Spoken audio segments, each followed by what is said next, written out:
We all know the famous story of Joseph and his vibrant coat of many colors. But what if history actually got that entirely wrong from the very start? Ancient Hebrew texts call it a Ketonet Passim. It was never a rainbow jacket. It was a long-sleeved royal garment, a dangerous symbol of absolute authority and power. By wearing it, 17-year-old Joseph was not just making a fashion statement.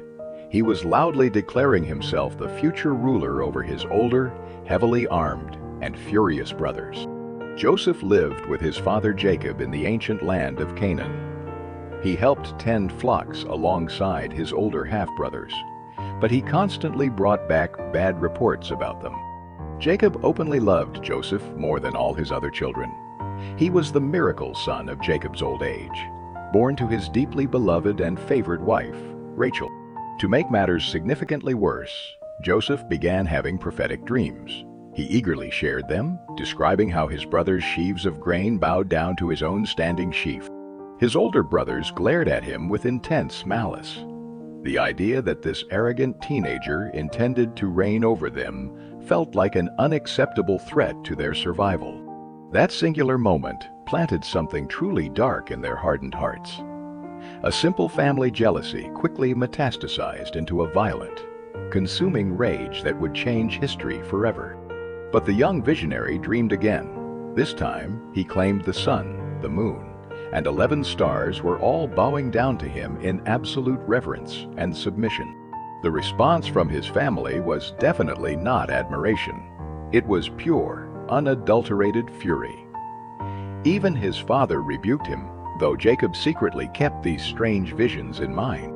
Sometime later, Jacob sent his favorite son to check on the brothers, dressed in his provocative royal robe. Joseph journeyed completely alone into the dangerous wilderness near Shechem. When the brothers saw him approaching from a distance, their simmering hatred finally boiled over.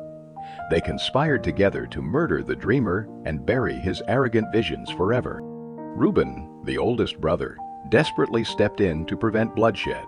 He convinced them to simply throw Joseph into a dry desert pit, secretly hoping to rescue him later.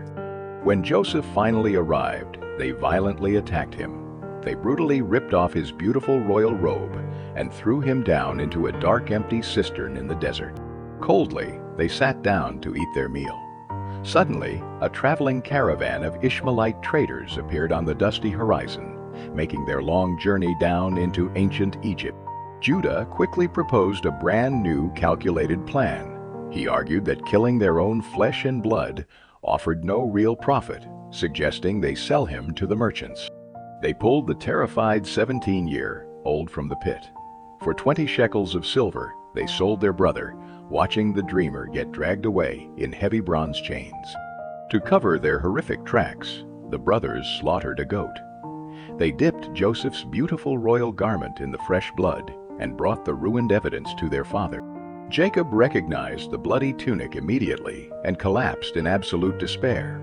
He concluded a ferocious wild animal had devoured his beloved son, mourning deeply for many dark days. Meanwhile, Joseph was hauled into the bustling heart of Egypt.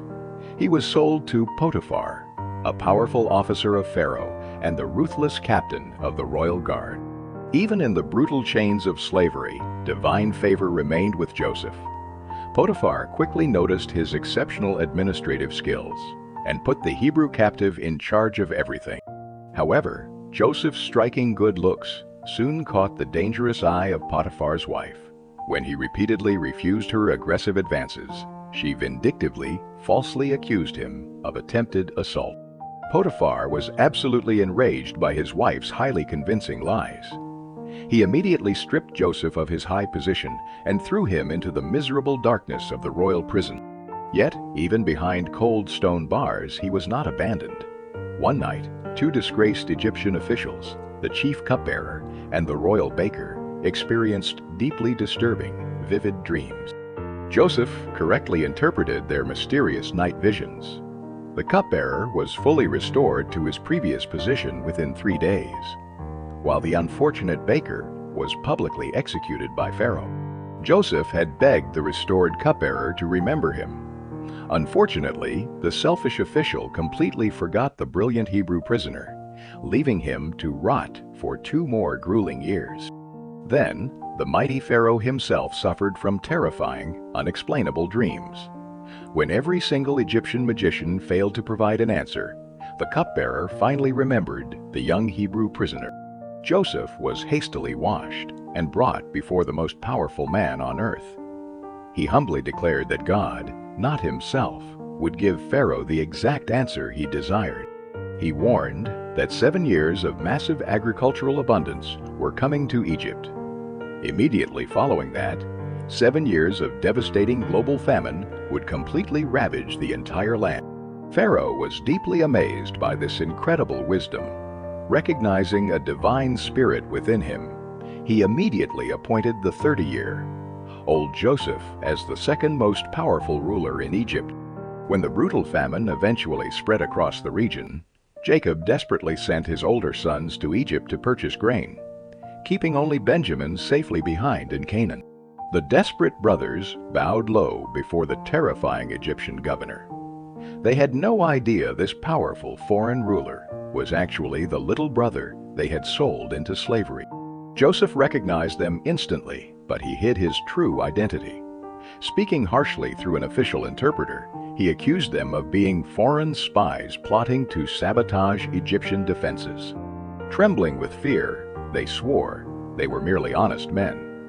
They explained they were 10 sons of one father, mentioning that their youngest brother had remained in Canaan. Joseph's eyes narrowed sharply at the mention of Benjamin. He demanded they bring the youngest brother back to Egypt to definitively prove their story, imprisoning Simeon as collateral. The brothers returned home, discovering their silver secretly returned in their grain sacks. Eventually, driven by severe starvation, they reluctantly brought Benjamin back to the Egyptian governor. Joseph hosted a grand feast for them, intentionally seating them by age. Yet, the ultimate test was not over. He secretly planted his silver cup in Benjamin's sack. Shortly after they departed, Joseph ordered his royal guards to chase them down. He fiercely accused the stunned brothers of stealing his precious divination cup from the palace.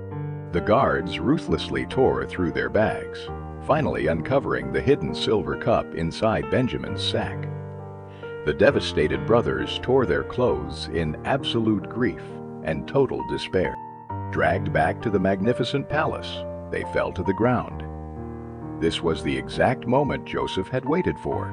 Would they selfishly abandon Benjamin to save themselves? Then Judah boldly stepped forward. Decades ago, he was the one who coldly suggested selling Joseph. Now, he desperately pleaded to become a slave in Benjamin's place.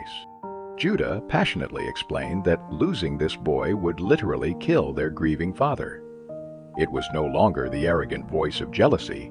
It was the sound of genuine repentance. Hearing Judah's sacrificial words, Joseph's heavily guarded heart finally broke open. Unable to control his overwhelming emotions, he frantically commanded all his Egyptian officials to leave the room immediately. The majestic hall fell completely silent. Only his confused, nervous brothers remained. Then Joseph loudly wept and spoke the terrifying words they never expected to hear in their lifetime. "I am Joseph, your brother whom you sold into Egypt. Is my father still alive?" Their faces went instantly pale. They were completely paralyzed by overwhelming shock and terror. This incredibly powerful ruler was the very brother they had brutally betrayed. He urged them to come closer, gently wiping away their intense fears with a profound theological truth. He explained that while they had intended to destroy him, God had orchestrated everything to preserve life. The youthful dreams were never about domination, but about eventual salvation. Word quickly reached Pharaoh's palace that Joseph's long-lost family had finally arrived. Pleased by this news, the Egyptian king generously offered them the very best land in all Egypt. Joseph eagerly sent his brothers back to Canaan, loaded with luxurious wagons, abundant silver, and expensive garments. He told them to bring his elderly father back to him quickly. When Jacob heard the impossible news that his beloved son was alive and ruling Egypt, his spirit miraculously revived. He packed up his entire household, numbering 70 people total. They traveled to the rich land of Goshen. When Jacob finally saw Joseph's face after decades of bitter mourning, they wept together in a deeply moving, legendary historical reunion. Years later, after Jacob passed away peacefully, the brothers grew paranoid again. They deeply feared that without their father's protection, Joseph would finally unleash his long-delayed, bloody vengeance. But Joseph wept at their continued lack of trust. He reassured them, asking if he was in the place of God. He promised to continually care for their families. Joseph lived a remarkably long life, seeing his children's children grow up in Egypt. However, his final dying words boldly pointed his family back toward their ancient, sacred promises. He confidently prophesied that God would eventually lead them back to the promised land of Abraham. He made them solemnly swear to carry his bones out of Egypt forever. Joseph died in absolute peace at 110 years old. His body was embalmed and placed in a temporary coffin in Egypt, waiting patiently for divine deliverance.